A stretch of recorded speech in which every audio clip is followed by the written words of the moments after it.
Bonjour. Dans cet exercice, on vous donne une certaine famille, on vous demande de voir si elles sont libres ou liées. Et dans le cas où elles sont liées, on vous demande une relation de dépendance. Allez, je vous laisse cliquer sur pause, réfléchir sur cet exercice et puis revenir à la vidéo pour voir le corriger. Allons-y donc avec la première famille. Donc c'est la famille des vecteurs de R3. Donc ces trois vecteurs-là. Donc pour voir si cette famille est libre ou pas, donc je dois considérer trois réels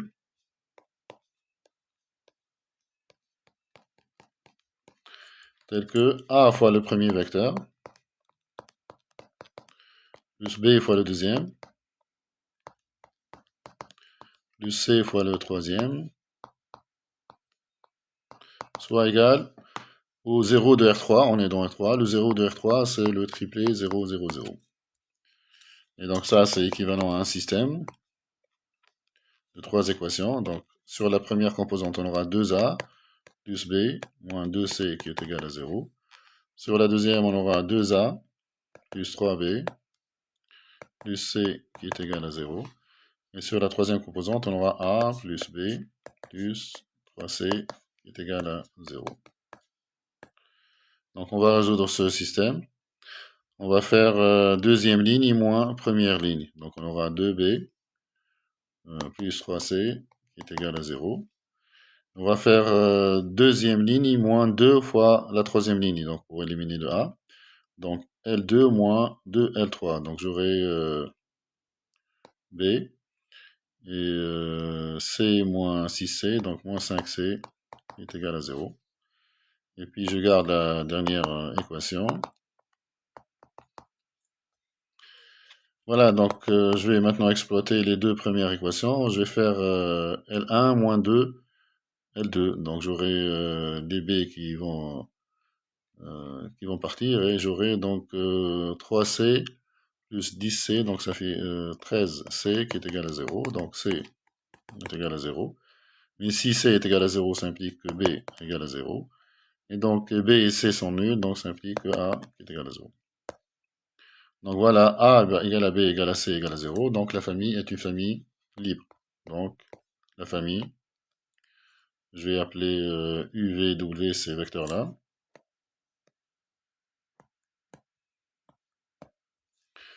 Donc on va dire que la famille U, V, W est libre. Passons maintenant à la deuxième famille. Donc c'est la famille, c'est une famille de matrices colonnes. Donc de colonnes, disons 1, 0, 3, 0, 1, 2 et 3, moins 1, 7. Ça c'est un 3. Je vais bien l'écrire. Voilà. Donc là aussi, je vais considérer trois réels. A, B et C dans R. Tels que A fois la première colonne, plus B fois la deuxième, plus C fois la troisième, soit égal à la colonne nulle. Donc ceci me donne un système. Sur la première ligne, j'aurai A plus 3C qui est égal à 0. Sur la deuxième, j'aurai B moins C qui est égal à 0. Et sur la troisième, j'ai 3A plus 2B plus 7C qui est égal à 0. Donc sur la deuxième ligne, j'ai B qui est égal à C. Sur la première ligne, A plus 3C qui est égal à 0. Et sur la troisième ligne, je vais remplacer B par C. Donc B égale à C. Donc j'aurai 3A plus 9C qui est égal à 0. Donc vous voyez que la première équation, c'est la même chose que la troisième équation. Donc là, j'ai seulement deux équations. A plus 3C qui est égal à 0 et B qui est égal à C. Donc je répète, la troisième équation, c'est exactement la même chose que la première équation. Donc ça, c'est équivalent à A égale moins 3C et B égale C. Donc là, vous voyez qu'il y a une infinité de solutions à ce système. Et donc, on peut dire que la famille n'est pas libre, c'est une famille liée. Donc ce système admet une infinité de solutions.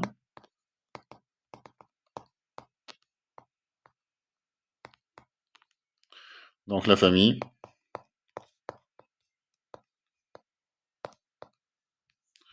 je vais donner des noms à ces colonnes. Donc je vais appeler ça la colonne, disons C. Ça c'est la colonne D. Et là c'est la colonne E. Donc la famille C, D, E est une famille liée. Maintenant, on nous demande de trouver une relation de dépendance entre ces vecteurs. Donc, je prends par exemple pour une infinité de relations de dépendance. Hein. Je prends par exemple pour C égale à 1. Pour C égale à 1, j'ai B qui est égal à 1. Et A qui est égal à moins 3. Donc, j'aurai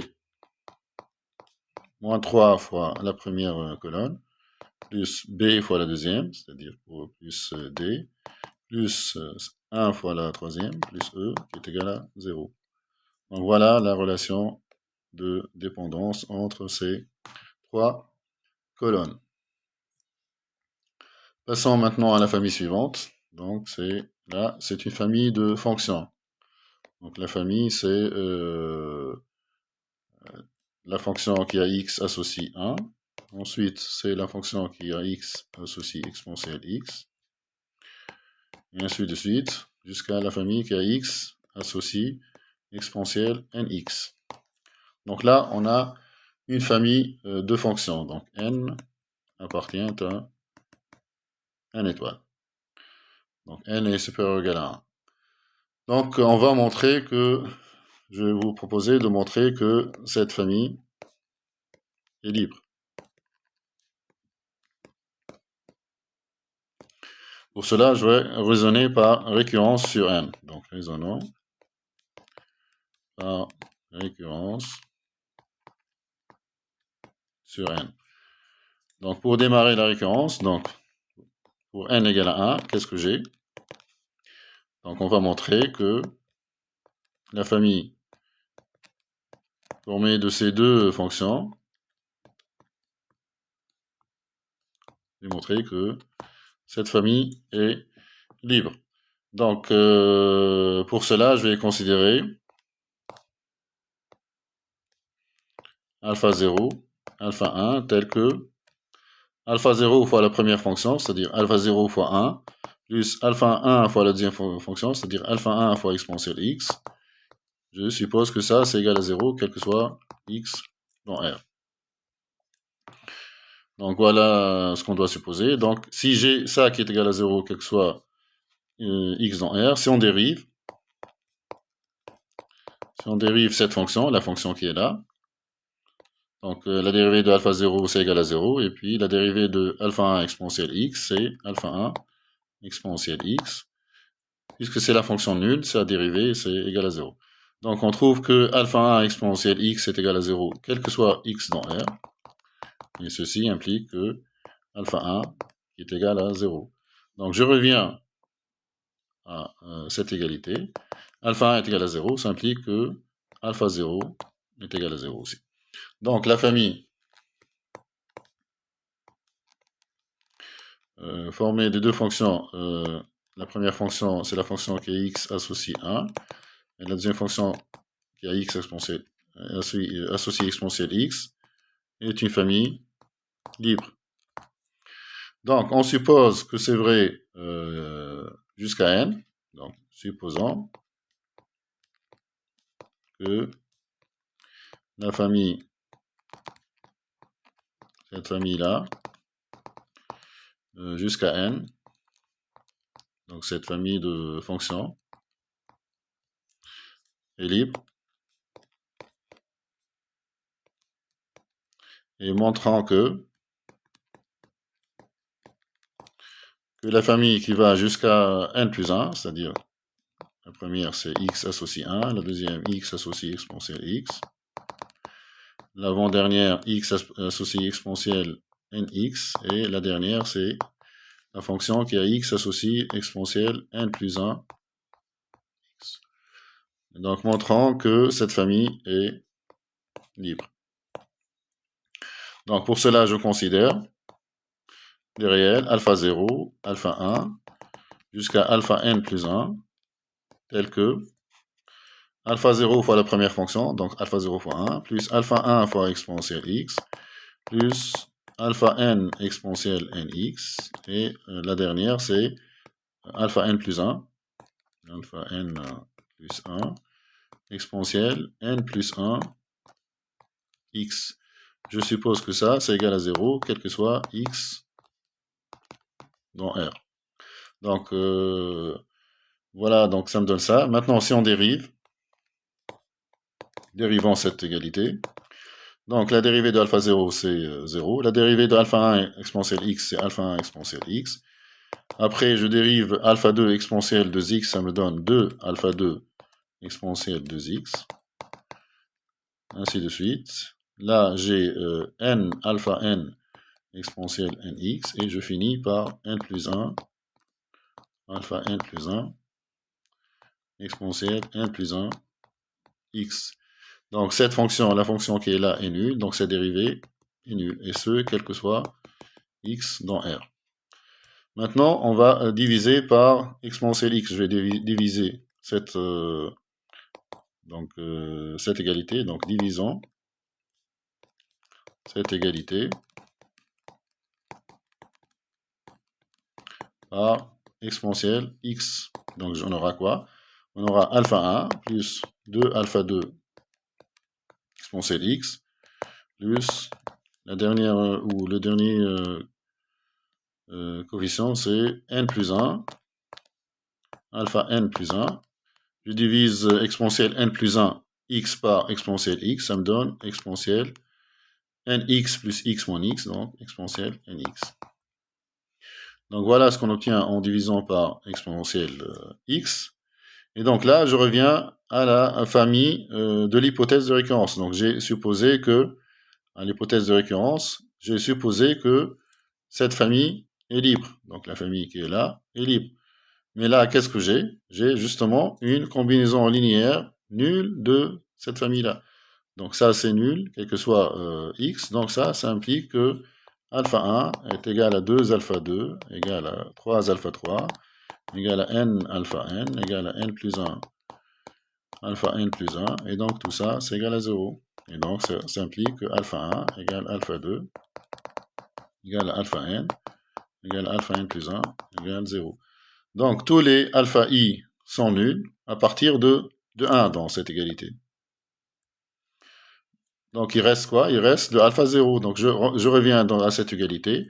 Je dis que tous les alpha i sont nuls à partir de 1. Donc, il ne reste que le alpha 0. Et le alpha 0 est aussi égal à 0. Voilà, donc j'obtiens le fait que tous les coefficients ici sont nuls. Et donc, la famille est libre.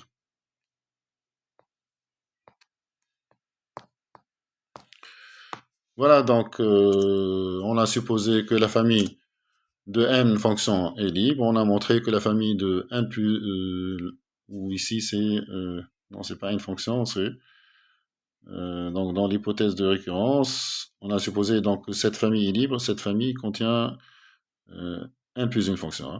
Donc on a supposé que cette famille est libre, disons jusqu'à n. On a montré que cette famille, ou la famille jusqu'à n plus 1, est aussi libre. Donc on a pris cette combinaison linéaire nulle, on a montré que tous les coefficients sont nuls, donc la famille jusqu'à n plus 1 est aussi libre. Donc ceci, d'après le principe de raisonnement par récurrence, implique que la famille en question est une famille libre. Donc conclusion, la famille, cette famille-là,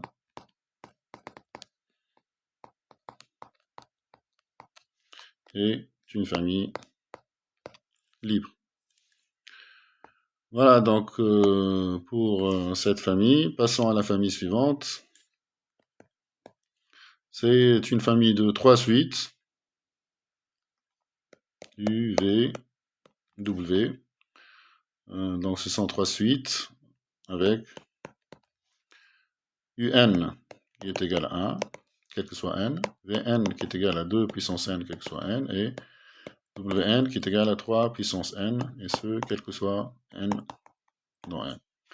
Donc, considérons, pour voir si cette famille est libre ou pas, je vais considérer trois scalaires, trois réels, A, B et C, tels que A fois la première suite, donc A fois 1, plus B fois 2n, plus C fois 3n, soit égal à 0, quel que soit n dans n. Mais si j'ai ça, je vais diviser par 3 puissance n, et donc on a A sur 3 puissance n, plus B fois 2 puissance n sur 3 puissance n, c'est 2 tiers puissance n, plus C qui est égal à 0. Maintenant, si je fais tendre n vers l'infini, donc faisons tendre n vers plus l'infini, et donc on aura donc la limite de cette égalité. Donc ce qu'il y a ici, ça tend vers 0. 2 tiers est strictement inférieur à 1, donc 2 tiers puissance n, ça tend vers 0. Donc on aura C qui est égal à 0. Donc dans cette égalité, C est nul. Donc je vérifie l'égalité, donc j'aurai A plus B fois 2 puissance n qui est égal à 0. Et là je divise par 2 puissance n. Donc on aura A sur 2 puissance n plus B qui est égal à 0. Je fais tendre n vers plus infini, donc ça tend vers 0, donc j'aurai B qui est égal à 0. Mais si A est égal à 0 dans cette égalité, donc si si B est égal à 0 et C est égal à 0, donc ça implique que A est égal à 0 aussi. Et donc je trouve que A égale à B égale à C égale à 0, donc la famille de ces trois suites est une famille libre.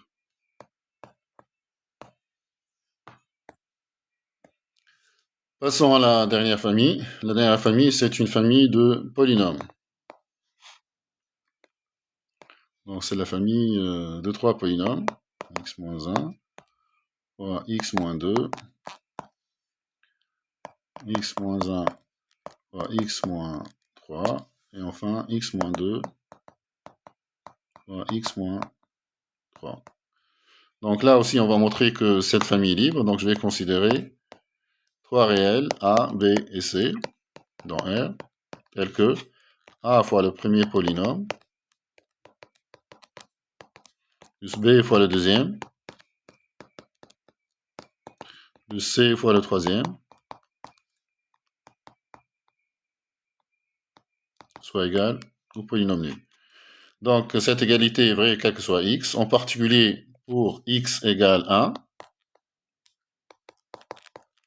J'aurai le premier polynôme qui est nul, le deuxième qui est nul, donc j'aurai C fois 1 moins 2, donc fois moins 1, fois 1 moins 3, c'est-à-dire fois moins 2, qui est égal à 0. Donc 2C est égal à 0. Donc C est nul. Donc revenons à notre égalité. Donc j'aurai A fois x moins 1 fois x moins 2 plus B fois x moins 1 fois x moins 3 qui est égal à 0. Et là je vais prendre x égale à 2. Pour x égale à 2, j'aurai b fois 2 moins 1, donc fois 1, fois moins 1, qui est égal à 0, donc b est égal à 0. Et donc, ce qui va rester dans l'égalité, sachant maintenant que b et c sont nuls, donc j'ai que a fois x moins 1 fois x moins 2, qui est égal à 0. Et là, il suffit de prendre une valeur de x qui n'annule pas x moins 1 fois x moins 2. Je prends par exemple pour x égale à 0. Donc j'aurai a fois moins 1 fois moins 2, donc j'aurai 2a qui est égal à 0, donc a est égal à 0. Voilà, donc les coefficients a, b et c sont forcément nuls, donc la famille en question, la famille, est une famille libre. Voilà donc pour cet exercice. J'espère qu'il vous sera utile. N'oubliez pas, s'il vous plaît, de liker cette vidéo et de vous abonner à notre chaîne. À bientôt.